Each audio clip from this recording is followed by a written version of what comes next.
Shedeur is he's making his own. He's writing his own story. He's creating his own legacy. Man, I'm holding the rollie up with you. Me at Bank of America, got a bank and it's not in America. Gotta save it. What's going on, everybody? Welcome to the set. I am your host, T. Stead. It is a great time in the football world right now. We are in a beautiful window, in my opinion. It is that prelude. It's the preview, the trailer of the NFL season, and that's this preseason space that we're in right now. A lot of really good football was had this past weekend. A lot of really young players getting their first NFL action, and did a lot of really good things for sure. This is a very important time for the vast majority of the league. Like all these guys fighting for opportunities, fighting to get a chance to get on the field and show their talent and ability is a very, very limited opportunity. Honestly, it is. Like some guys get 15 plays, 20 plays, and you're just trying to make an impact on 3, 4, 5 of those plays to show your value, to show that you can jump off the film and make plays, be somebody that can impact the game. Yeah. Yeah. Yo, let's talk Shedeur Sanders. Man.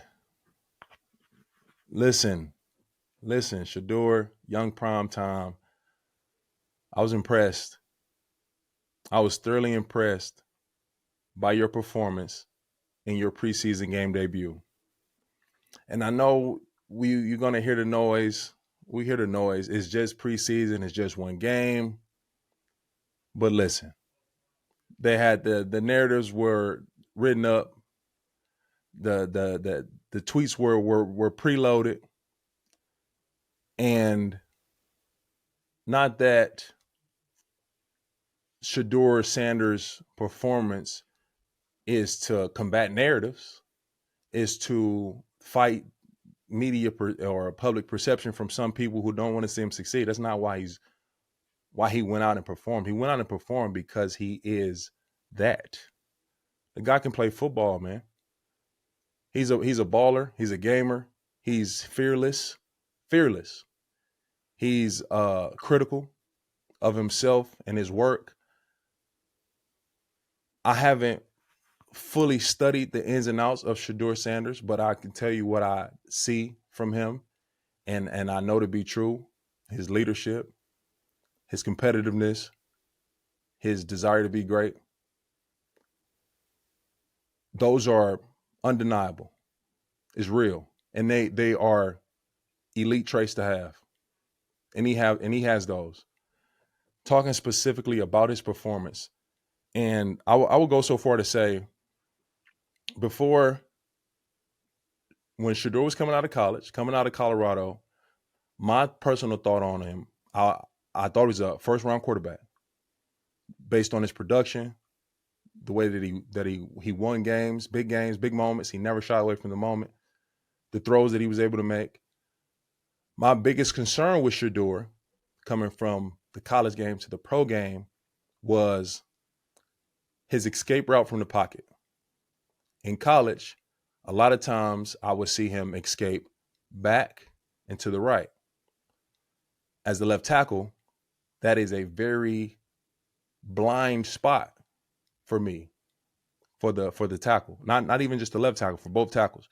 So when the quarterback gets deeper than 10 yards, you get to 11, 12 yards, that is a blind spot because we're protecting in a sense of him being from that 7 to 10 yard range.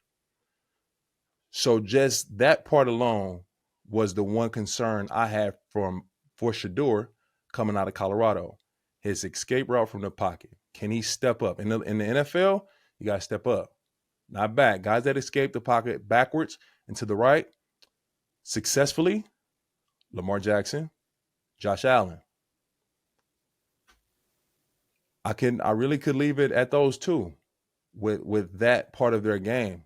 Shedeur doesn't have the speed or the size of either one of those guys. So that part, the pocket escape route, was the only concern I had from Shedeur going from college to the pros. What I saw in his debut, man, he answered that one question, and it's still is going to be more opportunities to see how he reacts to certain rushes, and better rushers as well, guys that's getting in there a little quicker. But I saw incredible pocket presence. It's one play specifically where he has pressure coming from the front to the left, and you can tell that he's not staring at the pressure. He's not staring at people running at him. So he's fearless in that sense. That's hard to do. It's a free runner running towards you. And when he sees him out his peripheral, or his not his like direct vision. He sees him from his sense and his pocket presence, and he takes a very quick and stable move to the right and delivers a strike. No hesitation, no bring the ball down, look to run, eyes back down the field. He moves, escape pressure, running back, secures the block, and he delivers a strike. Dog, that one play is elite stuff. That is high-level football. That is high-level quarterback play. I don't care what game you're in. I don't care your draft position. I don't care what team you're on. That's high-level quarterback play. That play right there. He had a couple more. Rolling out to the left, flip your hips, technique, elite, delivers a strike between two, touchdown. That one play right there is elite quarterback play. I don't care if it's preseason game 1 or preseason game 7. I don't care if it's 1s versus 3s. I don't care. That is elite quarterback play to do on an NFL field. He had another where rolling out to the right, he directs a guy up the field, lays the ball right in his left hand. That one play right there is elite quarterback play. Extending the play, eyes downfield, didn't put the ball in danger. It's great stuff. I was Shedeur, I was impressed. I'm rooting for you. As an offensive lineman, I was always super conscious of the spot my quarterback set up. So certain plays or certain route concepts tell me where he'll be: 3-step, 5-step, 7-step. Drew Brees, fortunately, I was able to play with two quarterbacks that really sat in the belly of that pocket, with Drew Brees and Tua as well in Miami. I've had some other quarterbacks too that were in different spots, and I would have to adjust the set depending on that spot. So Shedeur, I'm watching and I'm looking to see where you set up, but your mechanics in the pocket, fire, your eyes down the field, you are trusting your receivers, you're making throws in tight windows. Man, listen, that was a great performance, a great opening performance.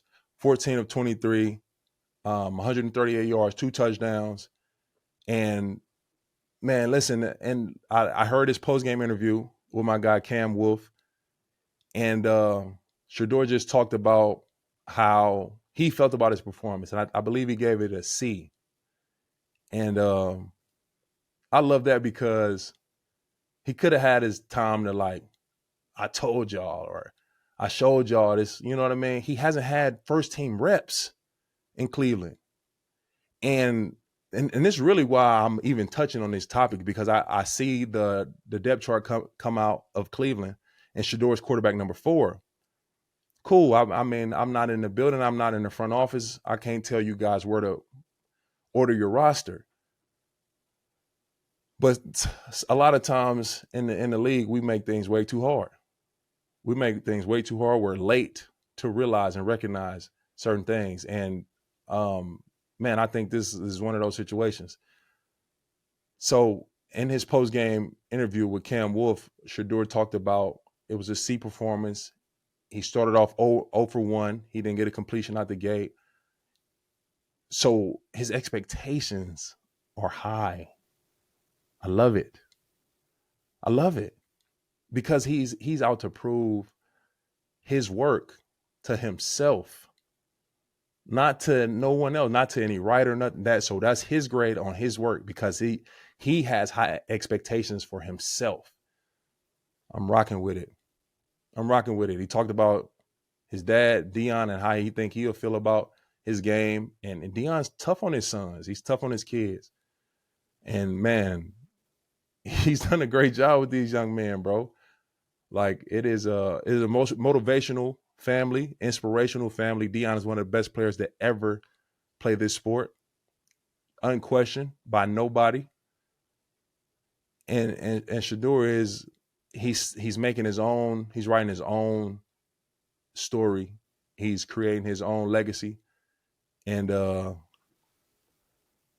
man, I'm holding the rollie up with you, little bro, for real. Like I want to see you succeed, man.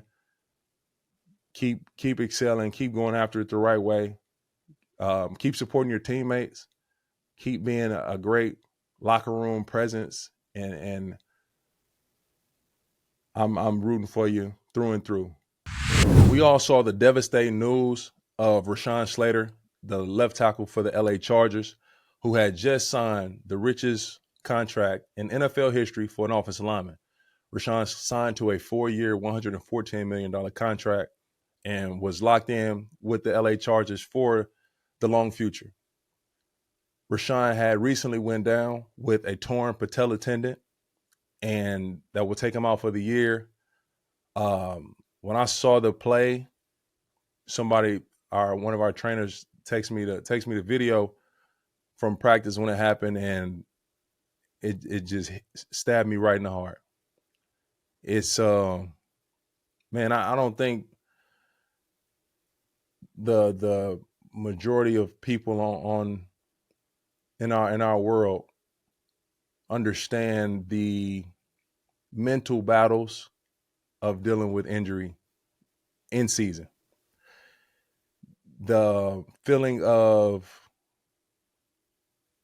isolation, emptiness, invaluable. That you see your teammates out working and practicing, and you're not a part of that. You're not a part of that work that they're putting in. They come back in sweating and they're rehydrating, and you've been sitting in a training room in the AC, just doing modalities and ice, stem, heat, exercises. It's just you don't really get to see your teammates much. You just think about it. You come in the building at 6 a.m., 7 a.m. Meetings start at 8 a.m. So you're one of the first guys in the building. Meetings start at 8 a.m. And depending on your situation, so if it's season ending, you're removed from the football side of it. You're only focusing on your injury. So if you get injured during the season and you're dealing with something, you'll be back in 2 weeks, 3 weeks. That's more business as usual. You will be in the team meeting. You'll be in the position meetings. You'll be hearing all the adjustments that's being made. Everything that's added into the game plan, you will be in those interactions because you'll soon be back and you can jump back in and go. But when you're dealing with a season-ending injury, you're completely removed from football and you're completely removed from your team and your teammates.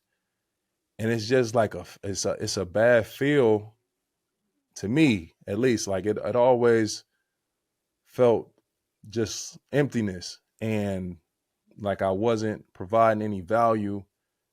The isolation, man, I've had times throughout my career that depression sunk in deeply, man, just because, especially when I was having recurrent injuries, I would go through something significant, rehab, and go through it every single day, get back, and then boom, something else happens. So, man, the mental battles that happens when you're dealing with significant injury at this time of the year,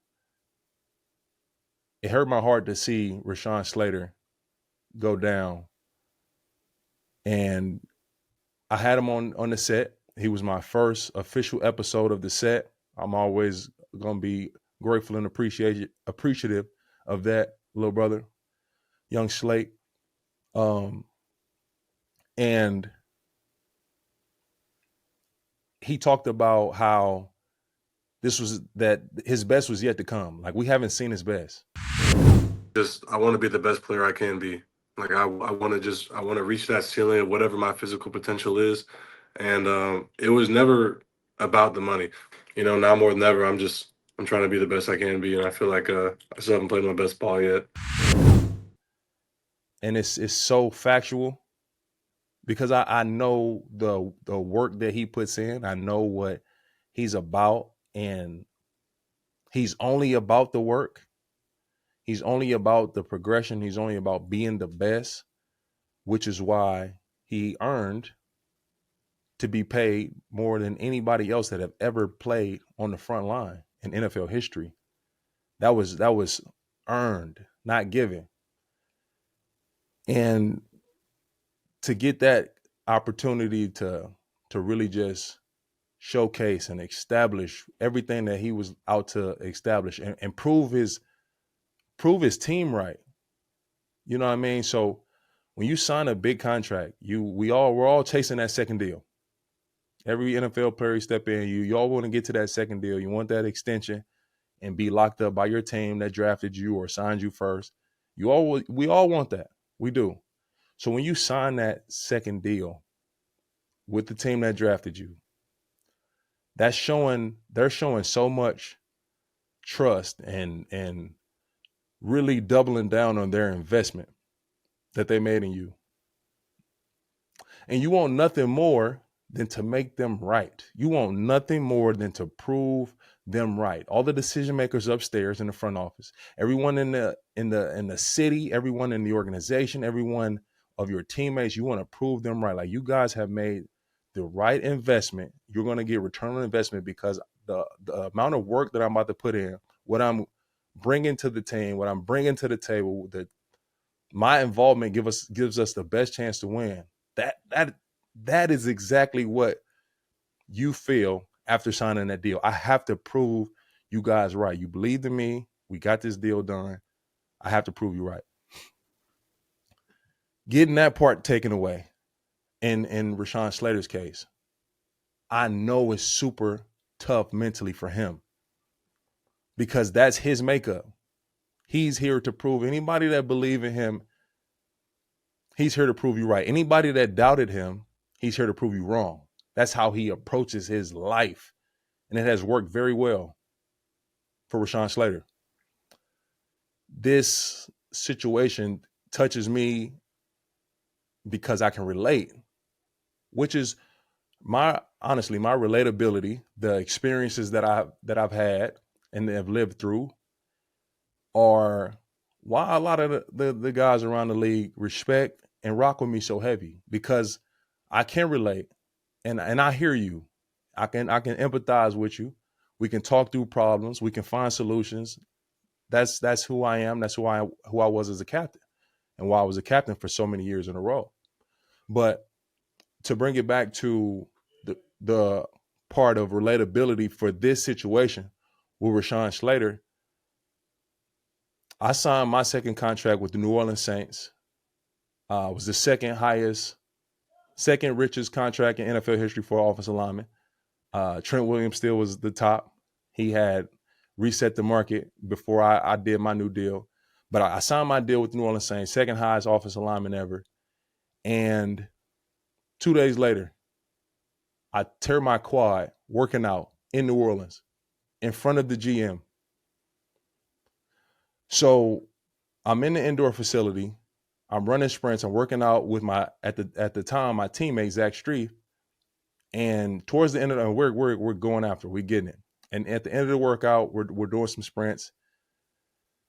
You know, I had just come off breaking the 40 record, so I'm sliding. You know, I ran 4.7 at the combine, but I'm running 4.5 right now. I just signed my deal. I'm so ready for the season, and I tear my quad. That was, I'm talking about instant emotion. Like soon as I'm running, and I'm gonna try to find a video too, because we got it on video. I'm gonna try to find a video so we can put it here. And as I'm running and I open it up and I feel it, it felt like I got shot, like just a shotgun to the leg. Wow. And I hit the turf. Boom, bounced off the turf. And just in that instance, I didn't think about anything else. I didn't think about the pain. I didn't think about anything but I won't get the chance to prove these guys right. I will not get the chance. Like I didn't even know what my injury was, but my mind mentally instantly went to just all the negatives. I'm out for the season. I just, man, they gonna want to take my deal back. Everything just it hurt. And not really just the physical part of the injury.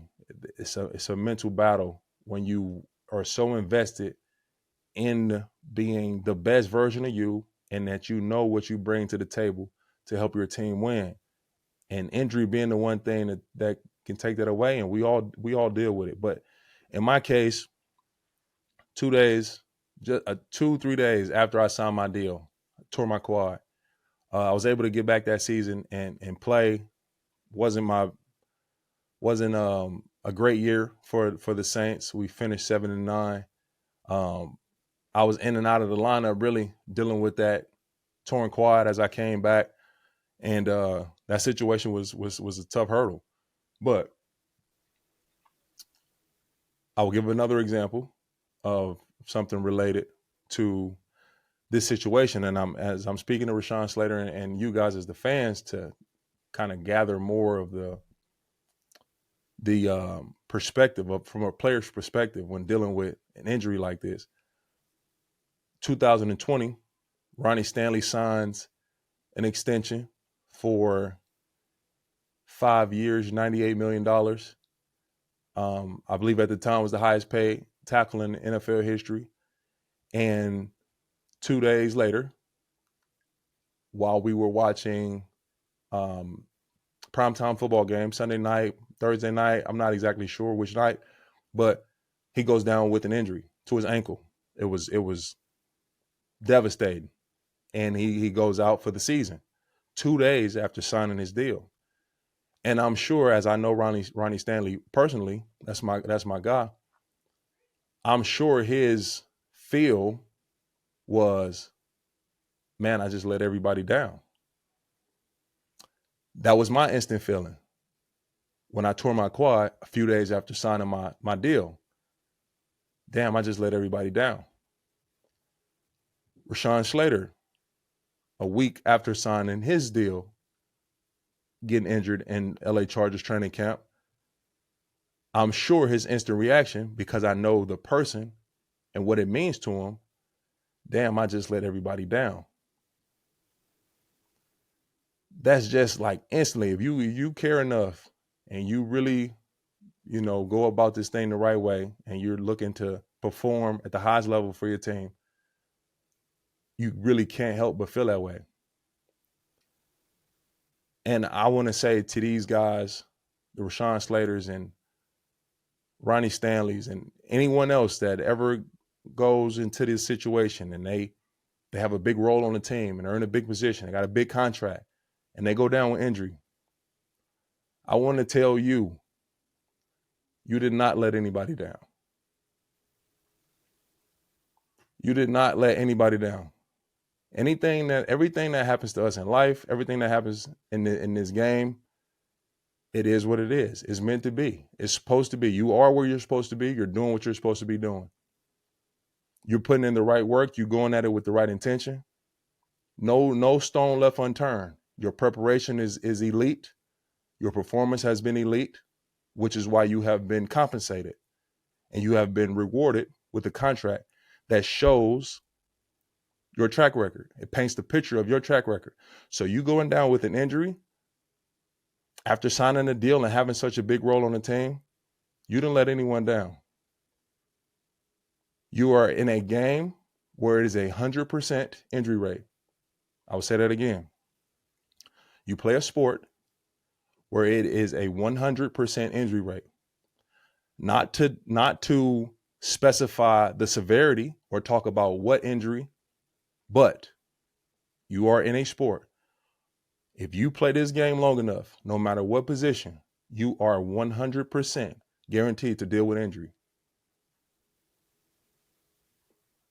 So as I'm retired from the league, I'm just months removed. I'm reflecting and thinking back on my career and how I went through depression and just the deepest, darkest times of my life.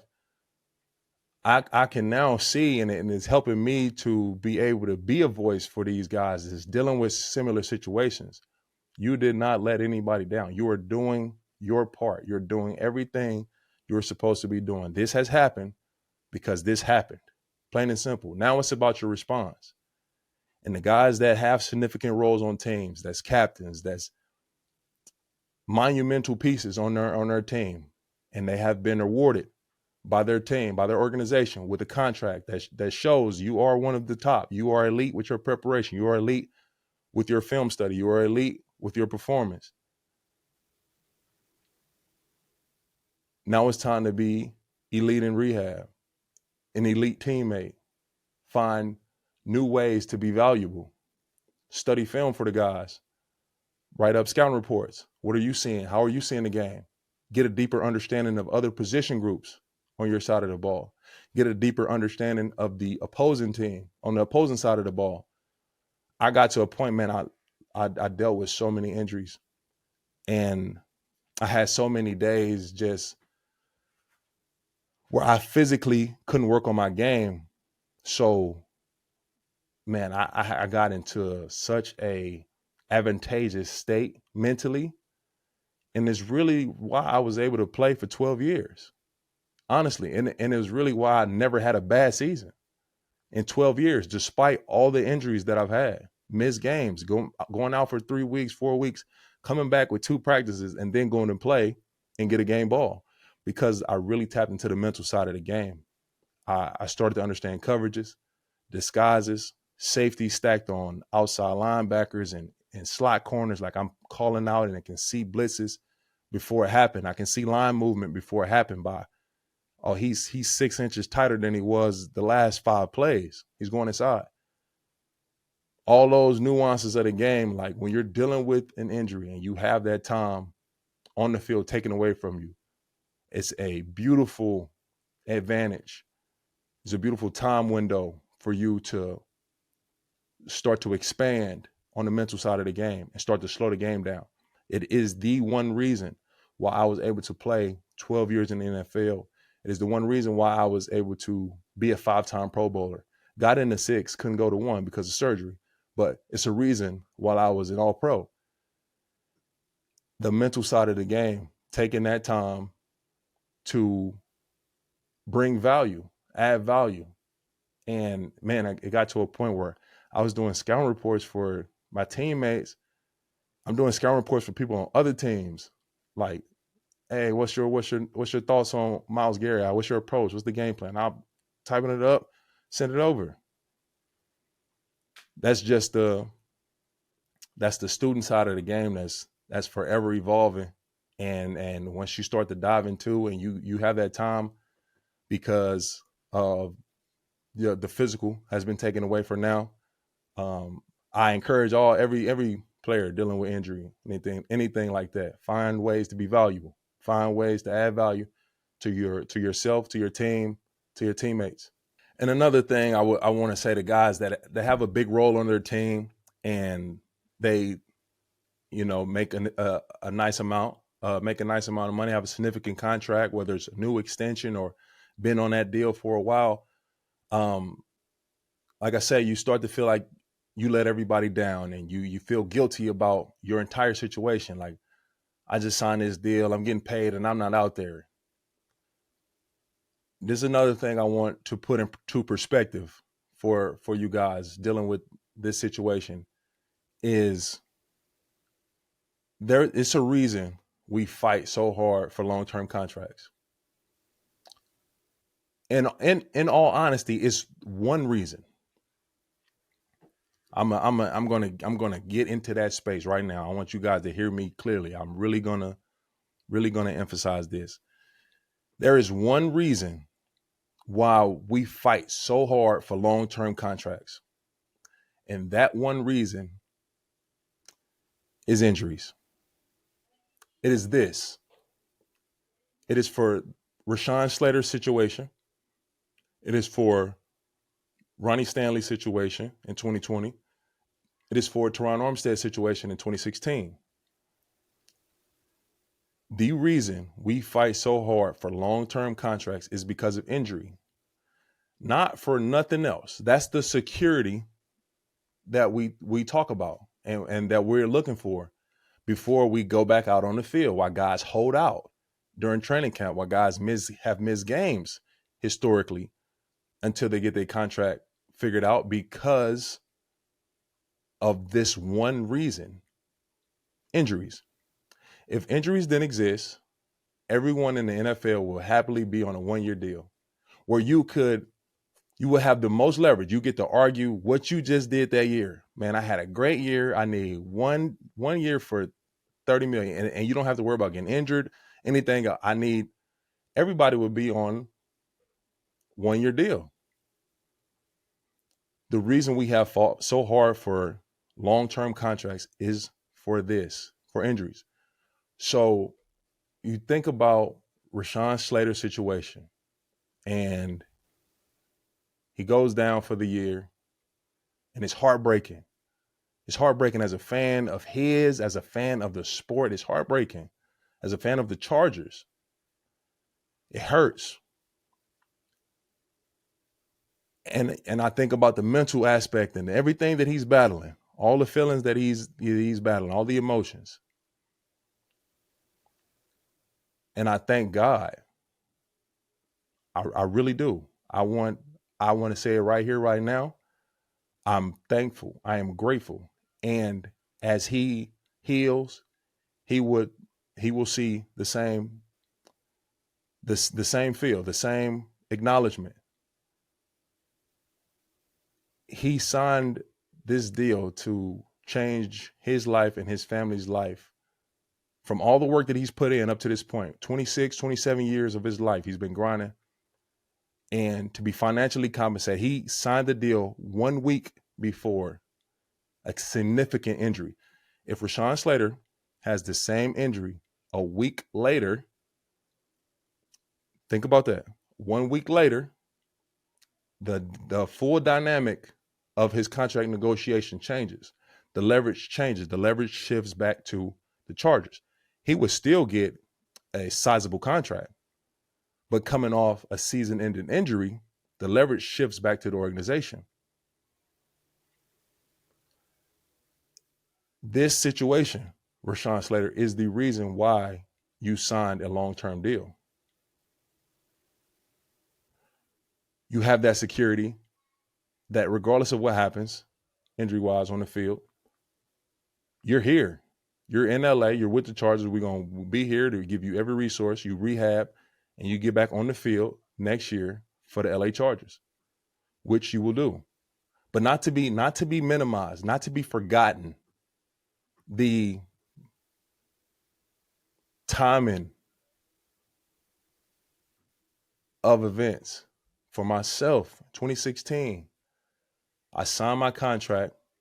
A few days later, I tear my quad. And if I do not sign that contract a few days before I tear my quad, all my discussions and conversations change with the New Orleans Saints. We don't get to that deal. I don't get to that deal where I'm the second highest paid offensive lineman in NFL history if the timeline is reversed. And I thank God. It's not that's not by accident how that happened. And I would never take that take that for granted. It's the reason why we fight for those long-term contracts. It's the reason why so much language in the contract. It's for that protection. It's not nothing that we're trying to do. Nobody's trying to go get hurt. Nobody. But when you got a chance to sign that long-term deal, you sign it for this reason and this reason alone. It's for security. I appreciate you all for joining me here on the set. I am your host, T. Stead. Please don't forget to like, comment, share, and subscribe. I will be your home base all season here on the set, giving you the latest and the greatest. So come rock with us every Monday, every Thursday, all season long. Is going to be the place to be, live on the set with your boy T. Stead. Peace.